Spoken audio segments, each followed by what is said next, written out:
3:30 Eastern on NBC. We will be at this game, Illinois at Maryland. So a bounce back opportunity for the Terps.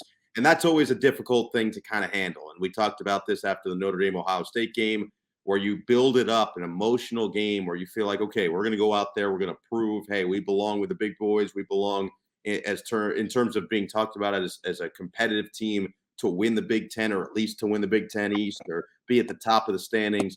And then you have those opportunities that you can't take advantage of, the difficult end of the first half where Talia Tagovailoa doesn't recognize the clock situation. They can't get points. He throws the pick six that gets Ohio State going. And instead of being up 10-plus points, you're tied at halftime. And that feels like it shifted the game a little bit, even though they did score to open that third quarter as well. But it's a bounce-back opportunity. You can't – it's as cliche as it sounds. You can't let Ohio State beat you twice. Right. An Illinois team that's going to be hungry to just get back in the win column right now after a highly successful season last year. Yeah.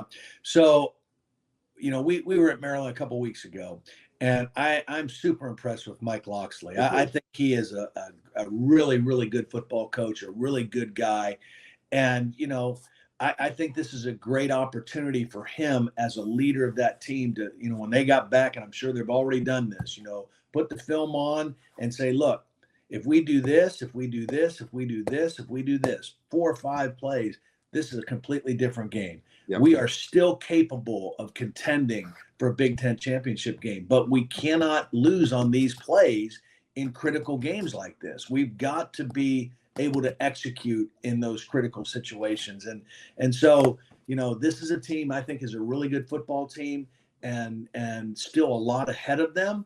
They got to learn from this, and then go forward, because they'll still get the other 2 big boys in the East before this thing's all said and done, right? They failed the first test against Ohio State on the road. Nobody really expected them to win, but they were in a position where they could have tried, been in a position to win the game. All right, they didn't get it done. They'll have 2 more of those big boy opportunities, with Penn State and Michigan before it's all said and done.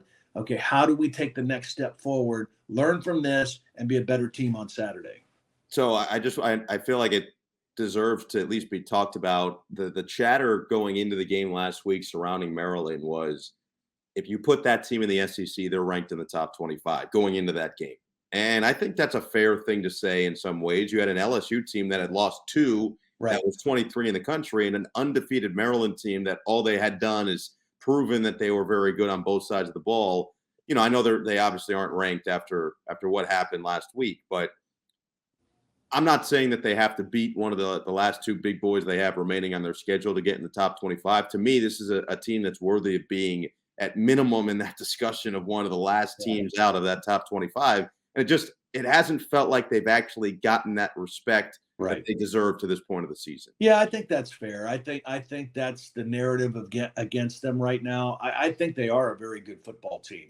And I think, how they bounce back this week will go a long way in kind of showing that to people. I would not be surprised if they find a way to get into that top 25 before it's all said and done, because there were a lot of eyeballs that saw them Saturday and saw that, hey, they had a 17-10 lead over Ohio State in Columbus. So this is not a joke of a team.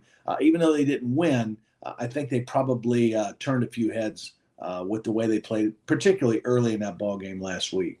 We'll see what Illinois can do as well, because that's now been a couple weeks in a row where they just haven't had that inspired performance that maybe they were looking for. But there's an opportunity now to go on the road against a good team in your own conference and kind of steal a win away and take advantage of a team that's maybe wounded from the week prior. And we know how good of a coach Brett Bielema is. And despite some of the failure or lack of success, let's call it, that they've had to start this year, he still knows what he's doing at a very high level on the sideline, and he can motivate a team at a high level as well, as we saw throughout the season last year. Absolutely. And again, there's so much competitive balance in the league, particularly on the west side of the league, and that's where Illinois plays. But a good bounce back opportunity for them. And it seems like, the games where they've struggled the most this year, it's been ball security has been a big part of that, and taking care of the football and not throwing it to the wrong team and the wrong jerseys. And so they'll have to come in and execute at a high level against Maryland, because again, I think Maryland's a very good football team on both sides of the ball. So it'll be a good challenge for Illinois.